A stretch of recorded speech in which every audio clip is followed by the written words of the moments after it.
Got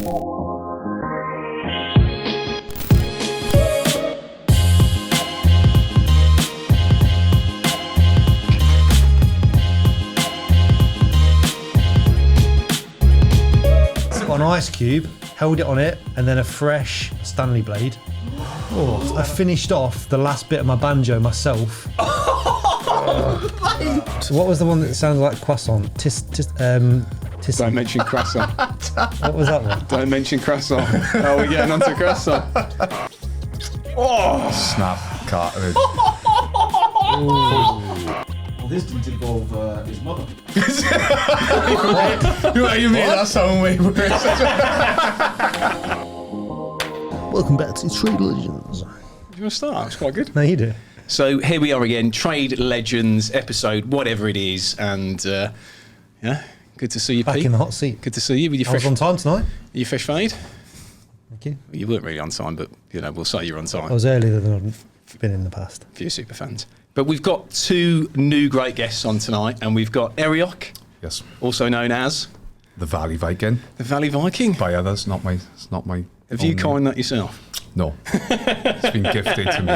I've taken it and run. It's been bestowed upon me as the Valley Viking. It's my calling. So yeah, nice to have you on, and we've also got Aidan from ILH Timber Framing. Timber Framing. So I'm really excited to get you both on. Obviously, I've seen a lot of your work. We thought you'd be a good pairing because obviously you both work with a certain thing called wood.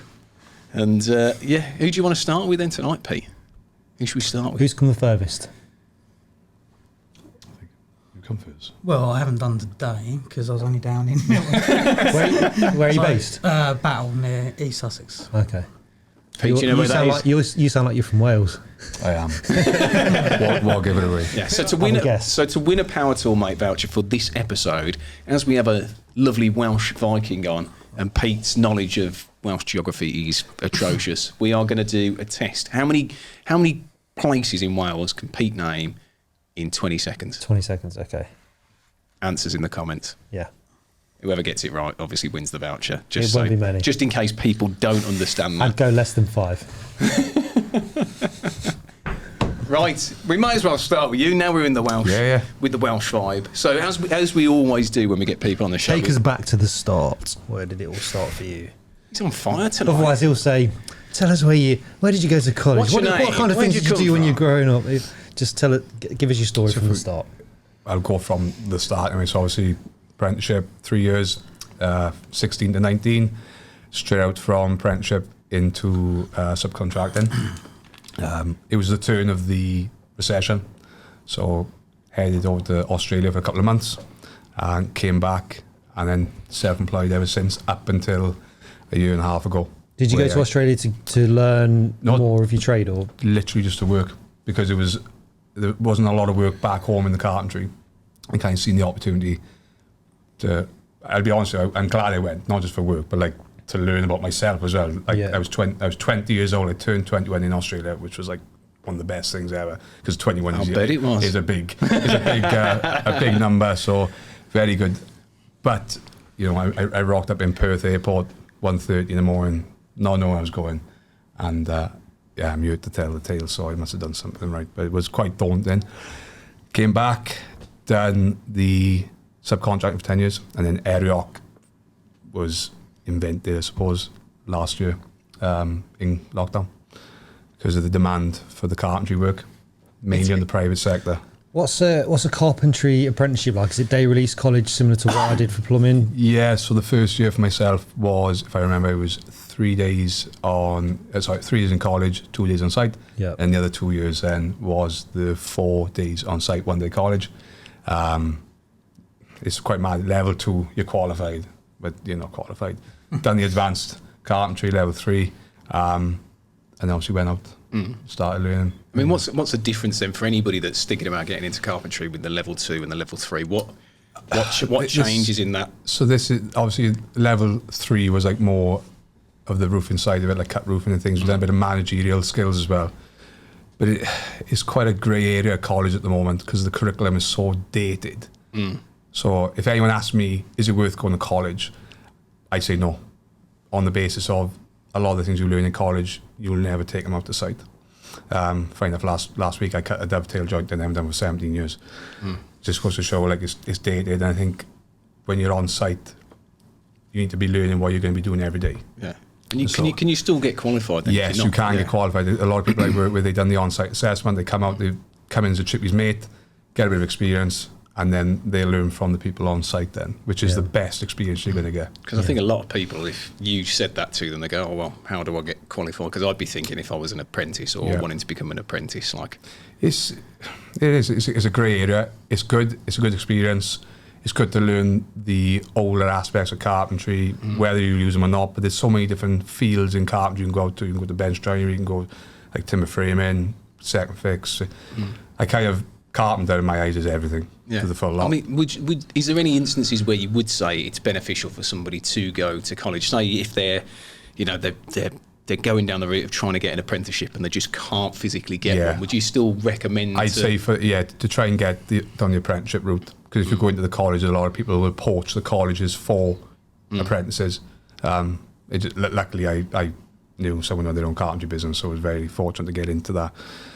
But yeah, again, it is catch 22. Yeah. But for me, personal experience, if you can get on site with the guys out in the coalface, learn everything there, and then get the on-site assessment as well. Yeah. What you just said, I was speaking to a guy today, he was a farmer, and he was talking about mechanics, and he said traditional mechanics, they are mechanics. They can, if you take a car in, let's say it's got like a alternator's broke, they'll take it to bits, put it back together and fix it.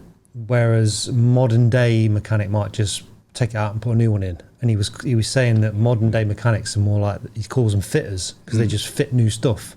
Whereas a traditional mechanic can fix anything. Yeah. And it's similar to your trade, the tradition of it, and what you might learn. I think partly with that, with the mechanic side, is parts now are so cheap to make that people just think, for the actual time it takes to fix something, which shouldn't be the logic in it. It's just cheaper just to whack something. But the real skill of that trade, mechanic, is being able to take something problem apart, solve, take something apart, strip it, rebuild it, fix it. Yeah.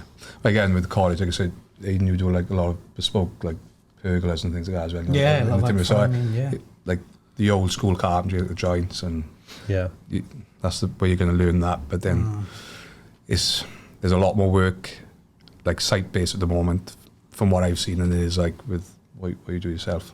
So I think a lot of people just go to college, get out on site, and house bashing is like your main start. I think when you go, I mean, one thing I picked up on. So you were talking when you first got into everything. There was the recession. There wasn't much work. You've gone over to Australia. Firstly, was there? I take it you were doing the same thing in Australia. You're doing the carpentry work there. No, believe it or not, I wasn't. I started doing form work, which is like shuttering. Obviously, couldn't handle heat because I went out in there peak summer, and it was just way too warm. Done a week, jacked it in. But the good thing about Australia at the time was if you didn't do a job and you want a new one next day, you get it like that. Yeah. So I tried everything. I tried landscaping, removal work, farm work, and then I settled for factory work. Actually worked in a galvanising plant. So as a rigger. So outside, putting all the metal on before it gets dipped, and then come off and clean it as well. So again, learned something different. I don't know if we call that a trade, but it was something different. I got hands-on with, new experience. I mean, what I was trying to move on to with that, so I was trying to find if you were doing the same thing, but within that time period then you've all of a sudden decided with lockdown, probably one of the times when most people have gone, oh, actually I'm just going to ride it out and see what it is, to then go, you had that problem in the recession before where you were thinking, well, there's not much work, and then you decide you're going to go and start your own business. What's the logic behind that? Because most people, if they'd have had that experience in 2007 or 8 or whenever it was, would have gone, I'm not going to step out now and go and do my own business. What was it then that sort of pushed you to create? It was actually everyone else on the outside looking in, like seeing what I do, the hours I do, the work I do. Like I was subbing for 10 years to a company, and then I was running my own work alongside that. It was stupid hours, like up at 5:30, getting home about 10 o'clock in the night, and they were like, you're actually earning more money on your own.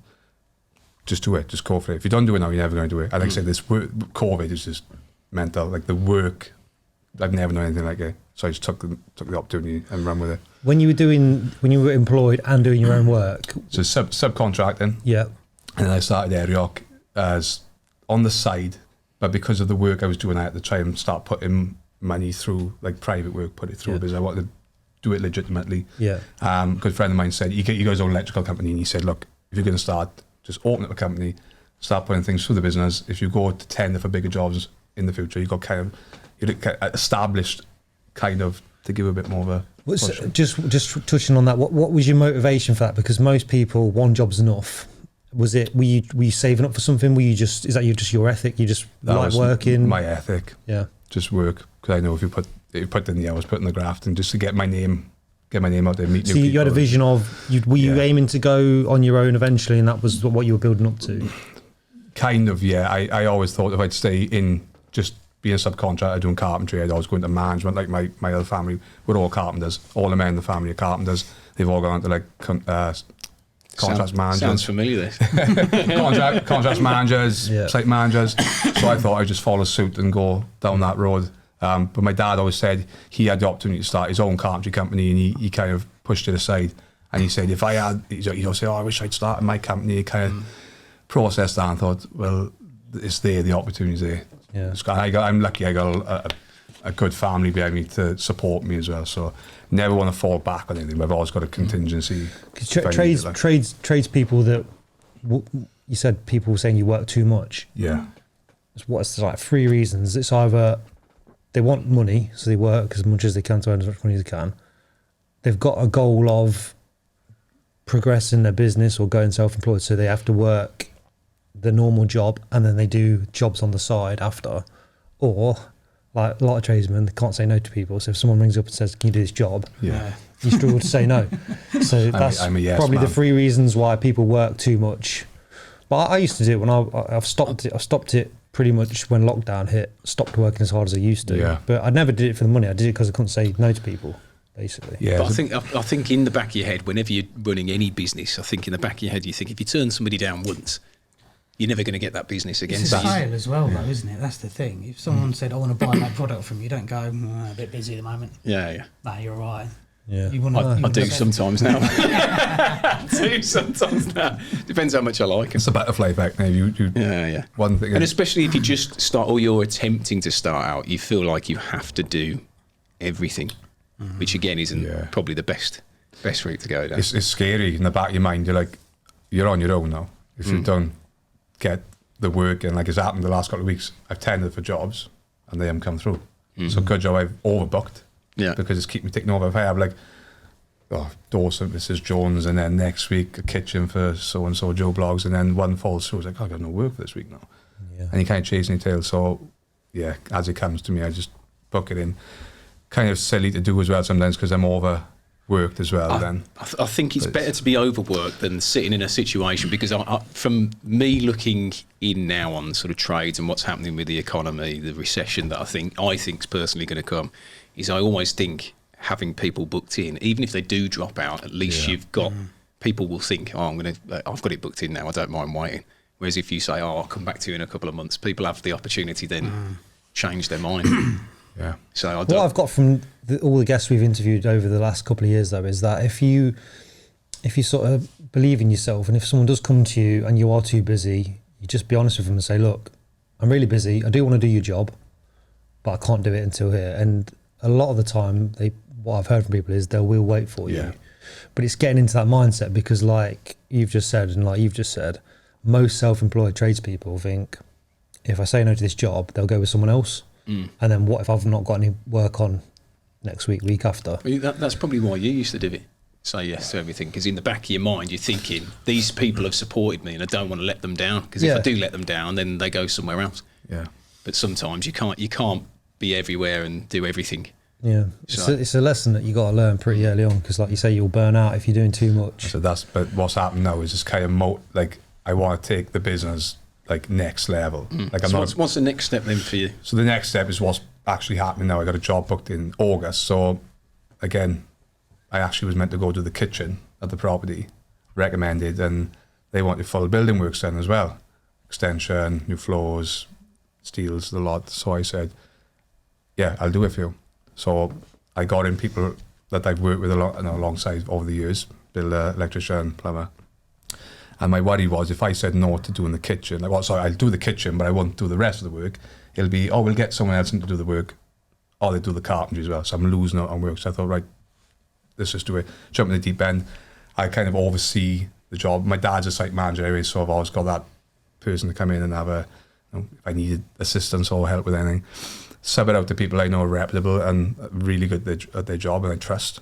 And I can't start, like, I want to start like a building, not a building companies of, I'm like pricing everything, everyone works for me. It's like just get a team together, go in, do the work and go out and try and showcase the work for the next project then. Don't want to lose out on the carpentry. That's my biggest thing. But it's kind of turned into this new thing of, oh, well, area carpentry limited could become something bigger and better.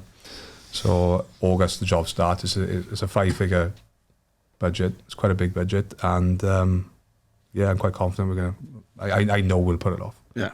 Like obviously being a carpenter as well, you see everything on site as well. That's I mean, for me, like, always thinking about doing something extra is how I think, you know, like I'm never ever satisfied, which sometimes isn't a great thing, but I always just think you've got to keep pushing it. I mean, does it daunt you in a way, because you say you trust these other people to come and do the job, but as you know, there's always a weak link somewhere. Does that in your head, do you think, well, if that does go wrong and then actually, like, I'm ending up footing a bill for something because I've got to get somebody else in, they charge me more or anything like that? Because I always find the more people that get involved with a project, sometimes the more blurred or the more confusing it gets.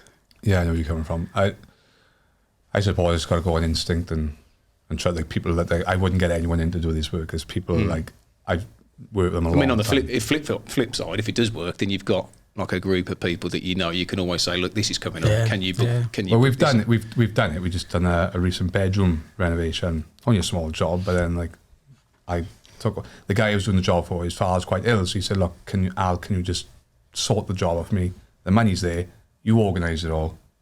Get it done for me. I said, yeah, I'll do it for you. So quick bedroom flip over, and yeah, it turned out brilliant. So it's not a lot, but it's like the start of getting a team together, working alongside other trades. Like I say, I've been doing it for years.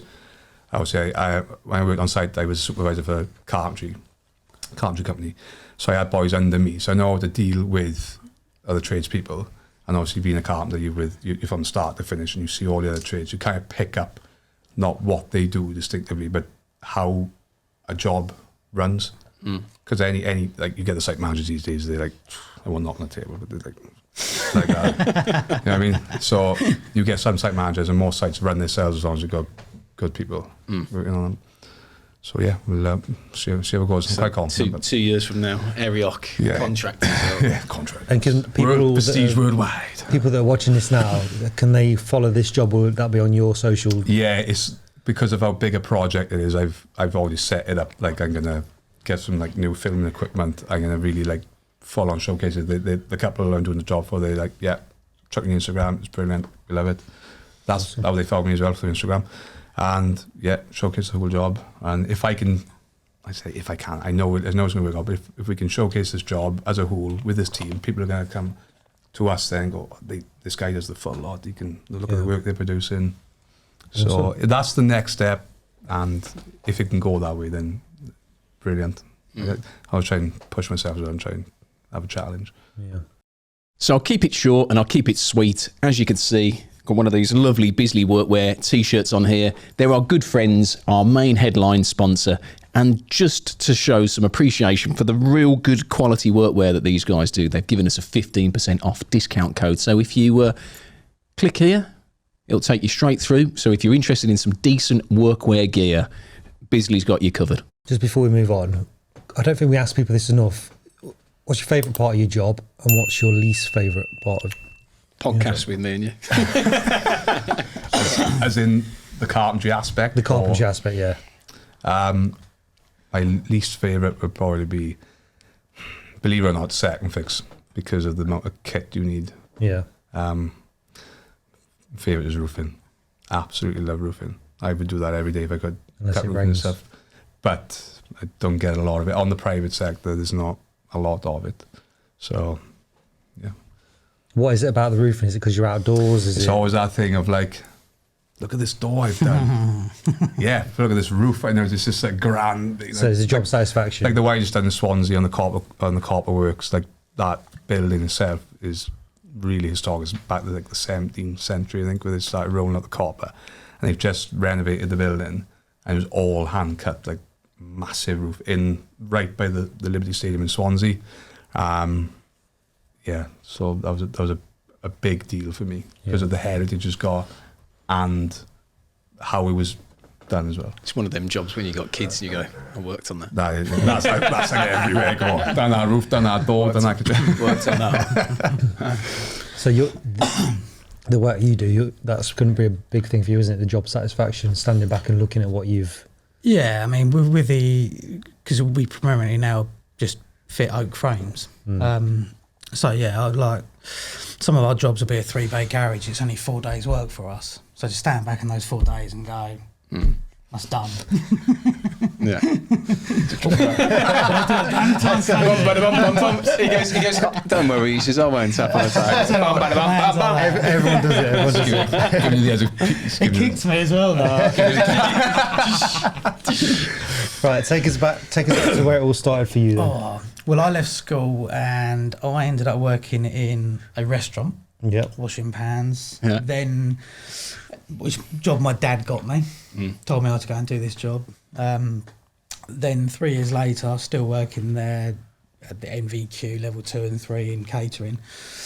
Left that and then had nothing to do, done a bit of labouring, and then basically my godfather at the time, he had a good sized carpentry company. Yep. And my dad just walked in one day and said, You're going to work. You're going to work. And literally just said, I've got an apprenticeship. And I said, I don't like carpentry. And he went, I don't care. You do now. That's what you're doing. You do now. So that was it. He literally, I think I started that in about 2 weeks after he told me. And I think I was 18 then. So I'd done my college. So it was out, I done my first, second and third year. Yeah. 18, 19 and 20. So I was a little bit later than everyone there. Yeah. The only good thing I found that when I did my courses was that everyone I was at college with was just finished school. So they were very young for their age. Yeah. And they were just not interested. Pissing about. Yeah, so I used to do same as used to do 2 days and then 3 days at work. And I ended up, what I actually tried to end up doing was I only used to do 1 day a week at college and 4 days on site, because I just literally just tried to do it as quick as possible. Didn't make it any quicker over the years, but I'd rather be at work. Well, you learn. Obviously, you guys are both saying that you're learning more. Yeah, and that's exactly the same. Is that I just found that. I mean, I remember my tutor showing me how to hang a door, and got me a planer out and all that. And I said, "What's that for?" And he said, "Well, they say you got to do it. It's the old way of doing it." And I said, "But we're going to use electric power tools." And he said, "Yeah, but you've got to learn the old way. If you haven't got electricity." And I said, "If we haven't got electricity on the job, you're going to go walk off site. Yeah, because you're Health not and safety, mate. Yeah, you're just not going to do it that way." And exactly what I was saying, like some of the stuff they were teaching, even then, and that's 20 years ago, was just irrelevant. It wasn't. What needs to change then on that? Because we hear from some people that they have a different experience, don't they, where it's actually not too bad. But I just think, why are the colleges and the educational... What I found with the first year was the mix of like, you join as some cabinet makers to a degree, and then your carpenters. That first year, they were mixed together. So you were doing dove joints and just stuff that you knew you're never going to use again. You're just not going to do that. And then really, the third year, like I had to do as well, was your roofing, your management, and pricing, and some sort of degree of business sense with it as well. But a lot of these places now, they only do 2 years. So most companies will only do 2 years apprenticeships. That's it. So really the first year, they're not really learning, they're learning sort of bits and pieces of carpentry. The second year, they're learning a bit more. And actually the important year, when you're doing your framing and your roofing, they have no idea about. Right. I mean, what needs to change in that aspect? Because, like, for me, if people are going to college or they can't get the apprenticeship and the only option is to go to college, Like, what would you suggest that can make these courses better? Well, Like, the whole schooling system in the UK, basically, isn't it? Unfortunately, because I'm quite surprised that because you've got like specialist unis for. I went to one for sound engineering, so there was an actual specialist university in the end for multimedia sound engineering and stuff like that. But you don't actually have many like just. Literally, it's just trades. Like the whole college is just a trade. But the thing with going to university is you're paying for that, and that if they need to change, like if they need to update the carpentry apprenticeship, someone's got to write a new thing. It's going to cost money, isn't it? The other thing as well is your tutor is going to be a carpenter to a degree, Or used to be a carpenter. So now, if you say that your tutor, he's 40 odd years old, and you might be only getting £30,000 a year. If he was a good carpenter, he'd be outside in 50 grand a year. Yeah. So you're not probably getting the key. Yeah. If you're a teacher, aren't you? That's your job. If you're a carpenter, you don't end up in like being 40 years old thinking, oh, I'll go and teach some kids how to. I mean, what's it? Because you've done a few things recently where you've gone back to colleges. I mean, what do you see when you're there? Because obviously, I'm not in one of those classrooms to sort of like pick up on it. It all depends on the type of the student or the apprentice, because if they want to learn and if they're keen, they'll be great and they'll thrive. But if a lot of people are there because their dad said you go in college. Yeah, I get that. And until they fall in love with the trade, like how long, you said you didn't like carpentry. How long before you? Because obviously you like it. Still now. Doesn't like it now. But you said you were at college, but you wanted to be at work, didn't you? Yeah. To be honest, it wasn't more the carpentry. I mean, I always liked making things and stuff like that. So it wasn't an issue. It's just something I wasn't interested in. And I think only really a few months, and I was like, oh, I quite enjoy this. Yeah. And as the years have gone on, I mean, I love work. Like, I'm horrendous. Yeah. Like, I'm one of those weird people that just, I'll sit here and talk about work all night. So take us back then. You've completed college. What's the next sort of thing in your So story? I continued working for my godfather and his company, and we used to do a lot of the big site works down in the southeast. And really, I had to leave, unfortunately, because just money. Yeah. I was personally, I thought I was doing a better job than some people, so it was just time for me to leave. And everyone had always said to me, once you finish your apprenticeship, like we were just saying then, get out there. You can probably double your salary in 24 hours, basically. Well, do you think that's something that people misjudge then, where they've got an apprentice and they always think they're always going to be the apprentice, and they never then go, actually, I'll put your money up. If you'd have gone and said, look, I want paying more, and they said, well, this is what we can pay you, and it was like you felt. Yeah, I did. Yeah. Do you know what I mean? You probably would have stayed. Do you think that's something that people misjudge? I'd say I did go to them and ask for significant more money, and they were like, no, you know what I mean, because you're an improver now. Yeah. I think the way I'd done it with the 3 years, that I was improving all the time, and I'd sort of more or less finished that. But would you think you would have stayed if they'd have just said, well, we might not be able to stretch to that, but we can give you this? Oh, yeah, definitely, yeah. Yeah, because I loved the company. People lose out on that. What's the point in training? I always think, like, what's the point in helping these guys get better or do a job better? And then if they came to me and said, actually, like, I'm struggling financially, or could you help me out with this? If somebody's good at the job, just... I think that the nail in the coffin for me, unfortunately, was that I'd looked at what I was doing compared to another chap on the site. And you see, we used to have about 30, 40 carpenters on.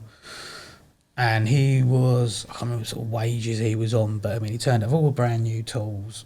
And I'd said to him, oh, you've only been in carpentry? And he said, oh, I'm sort of doing a bit of DIY and stuff like that. But I used to sort of work in a builder's yard. And I was like, all right. And I sort of said, well, how much money are you on then? And he was on sort of full whack. So when I'd sort of turn around to my old governor then, and I'd said, look, he's on X amount of money, I'm on like £70 a week. And he just said, well, yeah, but he's got missus and mortgage and all that.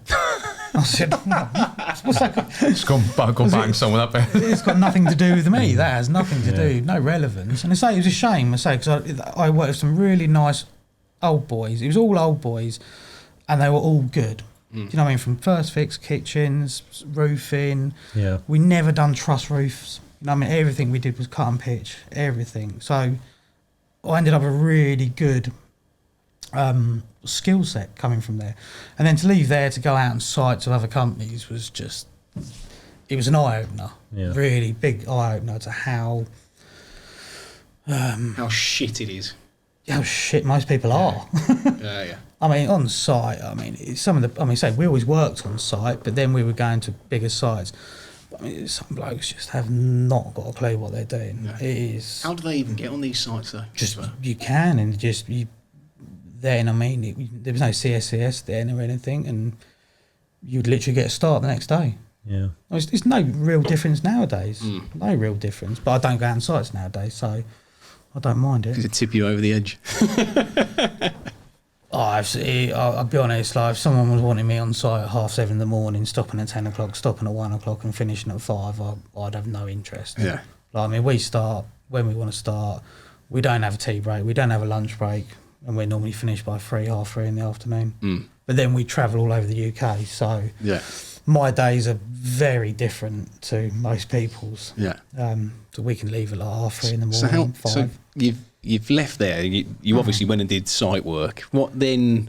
How do you progress into what you're currently doing now? Well, the recession in I don't know what year it was now. 2000. 2008. Yeah. 2008 or the one? No, the one before. Was it? Yeah. Yeah, that came in. At the time, the company I was working for, they had about 40 chippies on, and they literally just got rid of like 50% of blokes.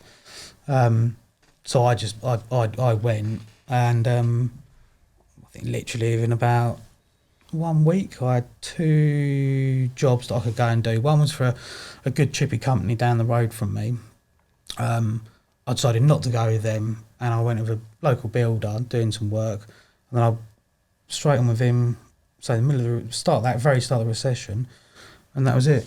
Never stopped from there. And literally, I think year into doing work for him, I got involved with an oak frame company. We were cutting oak frames very rarely. Do you know what I mean? But we were sort of watching YouTube, a lot of that sort of stuff, because that was new to me. And then from there, yeah, it was good. With the oak frame company we deal with now, literally the last 9 years, that's just gone from strength to strength to strength. Yeah. So we used to started off with like 3 frames a year, and it went to like 3 frames a month. I think last year we fitted 98 oak frames. I mean, I've been trying to set up a website for about 6 years now, and every time I go to set a website up, and it's normally when it's a bit quiet, I think I'll get the website sorted, and I'll start doing it, and then it gets busy, and I just don't bother. So, ladies and gents, tradesmen and women, I am trying to help you organise yourself. So we have teamed up with Tradify, which is a software brand that if you are struggling to get organised, to look after your customers and to get everything ready for the jobs that you are going to need, then Tradify is an all-in-one solution. So we've teamed up with those guys. If you click this little link just up here, you get 50% off your first 3-month subscription, and you also can have a 14-day free trial. This is another thing that I like. The amount of comments I always get that all we ever do is talk about social media on here. Yeah. But obviously this is going out That's the business now. social media. Yeah. But everybody that comes on here says, I don't advertise. Yeah. Word of mouth, but I get my business, whether it's through a Facebook page for a local area, if you're a plumber, or it's Instagram, people are picking me up from my work on there. Yeah. I mean, your work, both for you, I always find people that work timber, wood, like Simon Bowler, anybody like that, that it's so good to look at your work. Obviously, if I'm looking at, no disrespect to any Sparky listening, but when I'm looking at a board, I'm sort of like, oh yeah, those wires are neat. But when you look at something where it's like, I look at a plug socket and think, don't they look nice? Look at that chrome. it's on the piss. It's on the piss. But you know what I mean? Like, for say when you're doing stuff and you're just like, if you're hanging a boiler and it's just I'm looking at the pipe, but I'm looking at pipe work, and you see, you know, like that picture that you put up the other day of go follow this guy, and it was literally like an organ in a cathedral, like that sort of stuff. But for you guys, like it's such a great tool, I find. I mean, how are you? Obviously, I presume your main source of business is via social media as well now. Not the main source. Obviously, word of mouth is the biggest thing for me. That's why I was doing, like I said, trying to, for years, since I was an apprentice, just weekends, just work, get your name out there, get experience. But yes, Instagram is the biggest platform I use, and that is starting to play a bit of a part, because it's just that thing. People can relate to me. They know before they pick up the phone, they've already seen me on the screen. They've seen who I am as a person, what I do. They can see my work. They're expecting Thor to arrive at the door. I am here. What about you? Would you say socials plays a big part for you for finding work or not? Not really, no. No. So the company we deal with now, we've dealt with them for years, and that works sort of 95% of our workload now. Apart from that, I mean, we used to do a lot of developments over the last 10 years for builders. We don't do that anymore now. I've stopped that completely. So we have got a revenue of work that we don't need to advertise for at all. But with the social media, yeah, we do get quite a lot. Instagram, I get a lot. And I'll be honest, sometimes I don't even respond. Because you just know it's going to be... Oh, trade legends. Well, oh, God. I'll tell you the worst thing why I don't respond is because a lot of my followers on Instagram are in America. Yeah. So I get these Americans now emailing me saying, "Oh, can you give us a price for this?" And I'm like, "I'm in the UK," and they're like, "Oh, I'm in like Texas." I'm like, "I'm not going to be able to do the job." Well, maybe you should start. I mean, well, yeah. Americans love timber framing. They love wood. They do, yeah. But I talk to a lot of the big timber framing companies in America. That's the main people I talk to because of what I do. I don't really. There's quite a few carpenters I talk to in the UK, but my main sort of focal point chatting with people is American framers, which is pretty useless because I'm not going to get any work from them. Yeah, I still think you can learn stuff off other people or other countries and stuff like that. So your work, you travel up and down the country, could be anywhere. Oh yeah. You're more local. Yeah, fortunately, when I was subbing, He doesn't leave the valleys. I was all over the country when I was subbing. Yeah. But now it's just like a 30-minute radius, which is great. I got Cardiff, the Rhondda, and then Bridgend. That's like my radius. Yeah, I know it well. So do you? It's by Bristol, isn't it? Or Hereford, which you tried to What was the mention one you last time. said? Hereford. What was the one that sounds like croissant? Don't mention croissant. What was that one? Don't mention croissant. Oh, we're getting onto croissant. So, do you want to talk about croissant? No, we don't. You can look at that in the season. Right, let's get the fun. Can I tell them about croissant? Yeah, it's a made-up story. It doesn't like. It's like a way far-fetched. So you remember Sam, who we had on, who broke his spine. So he was on Carpentry by Sam's stag do the other week. He got a bit leery. Things got out of hand, a bit out of control. Came back to the hotel room drunk. What did you have in hand? Was it a kebab or something like that? Oh, I just got completely bollocked naked. He got completely bollocked naked, and then Mr. Dave Elwood Finnegan was in the bed next to him, thinking, "Hold on a minute, I've got a Welsh Viking here who's helicoptering me in the face," and then woke up in the morning and decided to tell everybody that his penis was shaped like a croissant. It was thin at both ends and fat in the middle, just to wind him up, and now the name croissant has stuck with him. So, but before anybody says anything, it's not a croissant. Yeah, it's not a croissant, but the inside, what happened it's was... It's a pan of chocolate. It looked like a pan of chocolate at one point. Oh, God. Yeah, so before he made up that story, which is completely irrelevant, I actually did break my manhood as well, which we disclosed earlier on. You broke your manhood? Yeah. You're going to have to explain this. Sorry. We did it earlier on. Oh, was this a carpentry accident? Was this a banjo or an actual... Snap cartilage. We've already been through it, like, and this is gospel truth as well. Like, scariest time of my life. I'm not scared of anything other than cotton wool. That's my fear. Cotton wool? I'm scared of cotton wool. I can't touch it. Yeah. Unless it's wet. Yeah, exactly the same. And also, you got the same thing with like woolen gloves? Not so much woolen gloves. And I don't mind a cotton bud. It's the chewing. It's like If you bit into a woolen glove, I can't stand that. Yeah, to take them off, huh? Yeah, I can't touch feel cotton the wool. crunch. It's like a crunch. I hate it. My sister's polystyrene. You know, like the feel of polystyrene. Yeah. I'm just normal and there's nothing wrong with me. Just saying. Croissant. Pan au chocolat. Ooh la la. Have I told... Chocolat. This isn't going to go out, by the way. Have I told the story about when I snapped my banjo? So I've done that as well. Yeah. It is the most Jesus Christ, what is this? Dodgy Dick Syndicate. What are you two doing? I mean, I'm happy for this to... I'm happy for this to go out. I'm happy for this to go out if you want me to tell the story. Django Unchained.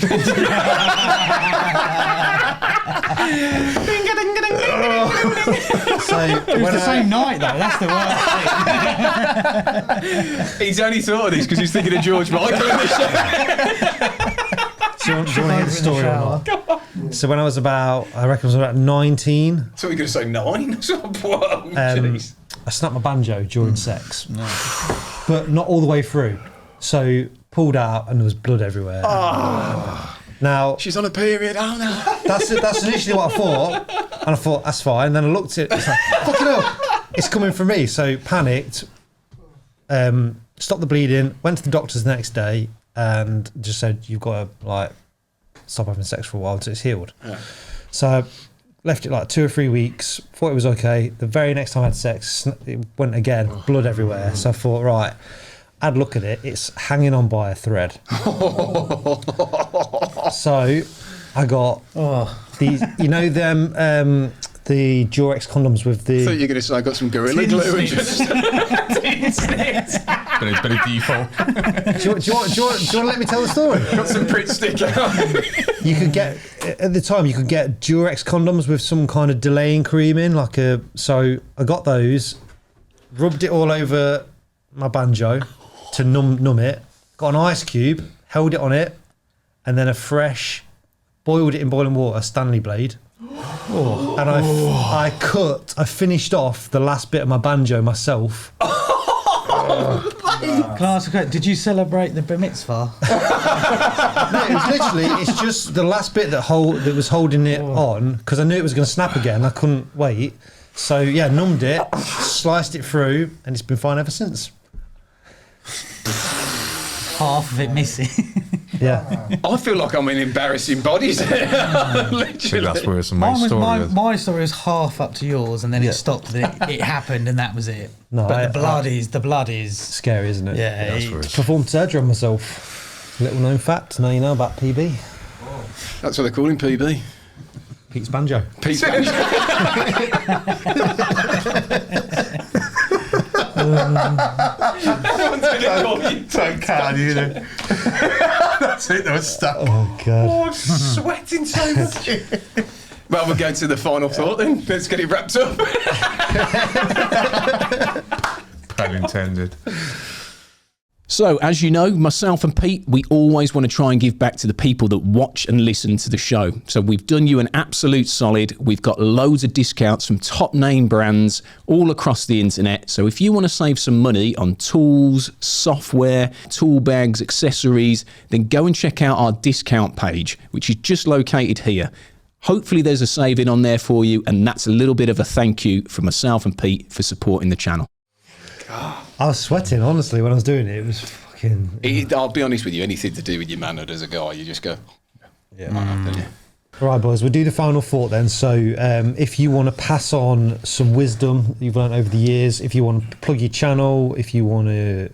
Whatever you want to tell the people watching, is there anything you've learned over the years that you sometimes you think of...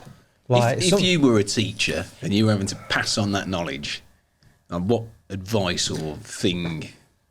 So the best thing I'd probably say to anybody, and what I've always done, is if you're looking at a job and you're a bit worried about doing it, just do it, because you will overcome any fear as you move along, and you will do it. Yeah. And each time it gets easier and easier and easier. I mean, so a lot of the jobs we do, we turn up completely blind to like access, the client, everything.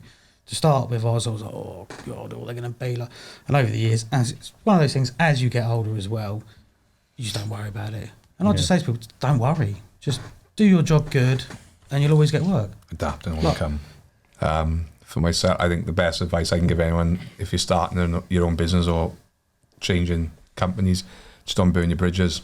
Like, always have a backup plan, something to fall back on. Don't burn your bridges, and yeah, I think that's it really. Work hard. Work hard, graft, give it 110%, and yeah, don't listen to anyone trying to put you down. Just keep going for it, because like I said, I'm sitting here now as well. I mean, 2 years ago, I never thought I'd have an Instagram account, let alone doing what I'm doing now. So just keep going for it. Don't burn your bridges, and Yeah, just work hard. Graft. And Graft. learn your Welsh names. Yes. Done. Yeah. So thank you very much for coming on. No, I appreciate and it. coming up. So If you like listening to Al talk over all the guests, if you've enjoyed this episode of Trade Legends, listening to Al talk over everybody else and people banging on the desk, if you've enjoyed listening to and watching today, you're fucking gonna just stay still, one space just for a minute. if you've enjoyed watching this, blah blah blah blah blah blah. So Right, 3, 2, 1, go. So I'll just not do it. Go. Yeah, sure. I'm gonna shut up for just like a minute. Oh. If you've enjoyed listening and watching today's Trade Legends podcast, please subscribe to our channel. It will really help us out. We're a new podcast. We want to do big things, and you subscribing, hitting the little bell so you get notifications, would be just great. Thank you. Hitting the little bell. I was like, yeah, ding ding ding ding. There is a little bell in there.